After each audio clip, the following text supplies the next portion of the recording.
Hey, I'm Peter, and welcome back to Books for Thoughts, where we break down books that don't just teach, they transform. Today, we're stepping into a strange and powerful little book that might just flip your view of life inside out. It's called Finite and Infinite Games by James P. Carse, and it's not a guide or a manual, it's a mirror that asks, are you playing to win or playing to keep playing? Let's get into it. The whole book rests on one bold idea. There are two kinds of games in life. Finite games are played for the purpose of winning. Infinite games are played for the purpose of continuing the play. Finite games have fixed rules, clear players, defined boundaries, and a definitive ending. Think about a soccer match, a job interview, a political campaign. There's a winner and a loser, and once it's over, it's over. Infinite games, though, are entirely different. They're open-ended. The rules can change. Players can change. The goal isn't to win, it's to keep playing, to keep becoming, to keep exploring new territory. Carse's insight, most people don't know which kind of game they're playing, and it's ruining their lives. Finite players follow scripts. They're given roles, and they play them well. They pursue achievements that are recognizable, trophies, grades, promotions, applause. Everything is about status, not just gaining it, but maintaining it. The worst thing a finite player can face?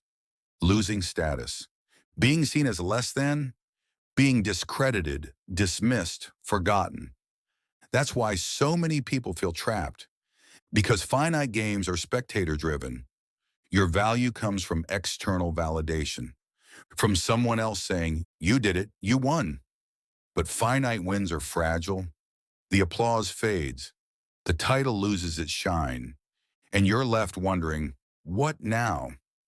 Infinite games ask a different question. How do I become more alive through this?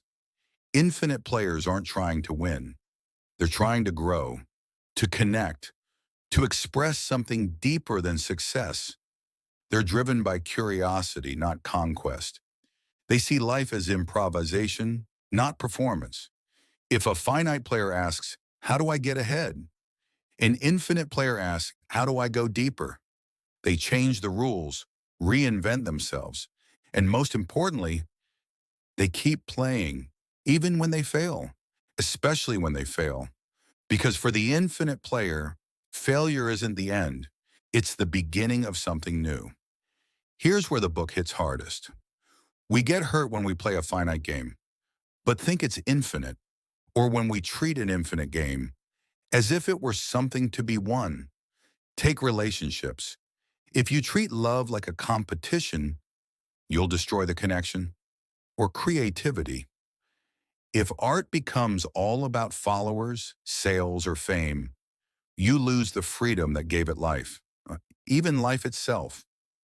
We treat it like a series of levels to beat. Get the job, buy the house, retire rich. Game over. But Carse reminds us, life isn't a problem to solve or a trophy to collect.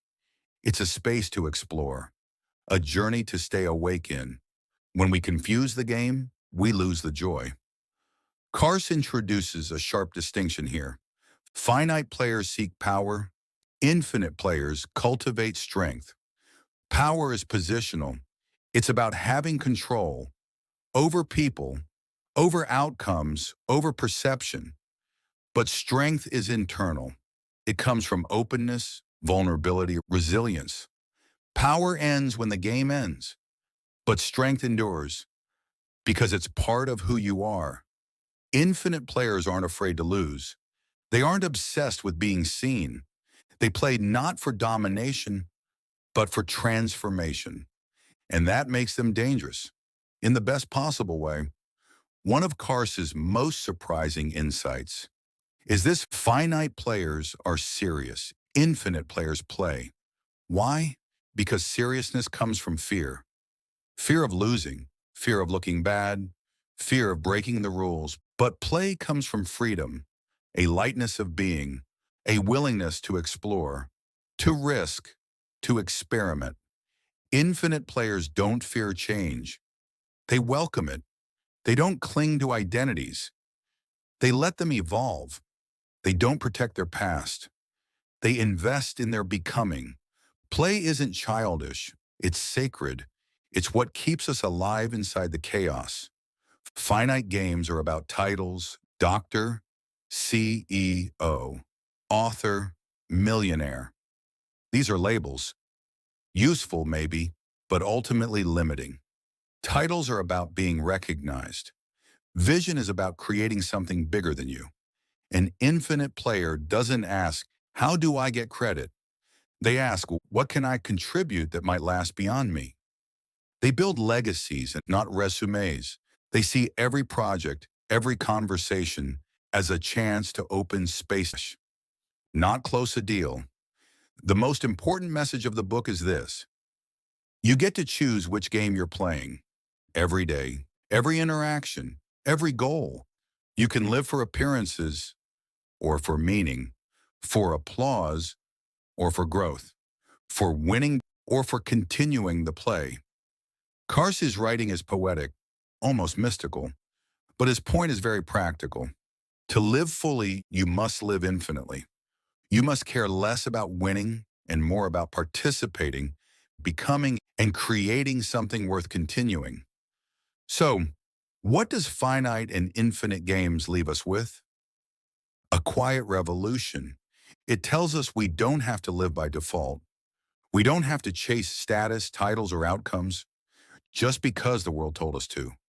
We can choose to play differently, more freely, more playfully, more infinitely. If this idea stirred something in you, I highly recommend picking up Finite and Infinite Games and supporting the author. Because this is a book that rewards rereading, reflection, and even confusion. And if you found value in this video, don't forget to like, comment, and subscribe for more books that challenge how we think and deepen how we live. Until next time, keep growing, stay curious, and play for the joy of continuing the play.